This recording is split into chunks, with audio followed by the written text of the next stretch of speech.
Alright, Parmesan chicken, starting off with some Thai chilies, followed by grating Parmesan and mozzarella cheese. Put that in a bowl for later. Now, let's sear these Thai chilies up and add them to the sauce.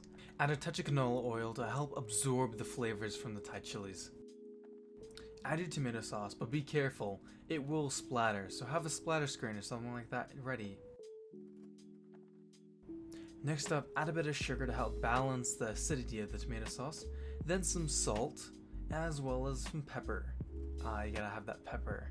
Next up are the 3 breading stations: eggs, flour, and panko bread mix. Make sure to season your flour too. Now let's start the breading.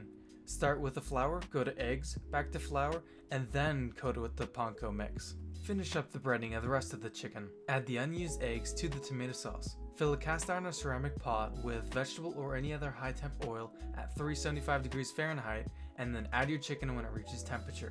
Let bake 3 to 5 minutes or until it reaches an internal temperature of 165 degrees Fahrenheit.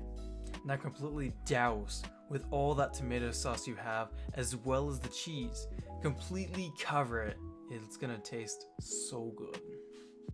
Throw this in the oven, set to broil, and just watch as the cheese melts in front of your eyes. Now you can savor your delicious Parmesan chicken. Optionally, you can also prepare some noodles that you can put it on, as I did, as you'll see. Oh, this was so good. And don't forget, once you finish cooking, you want to separate the solids out of your oil and save it for later. Well, hope you guys enjoyed, and I'll see you in the next video.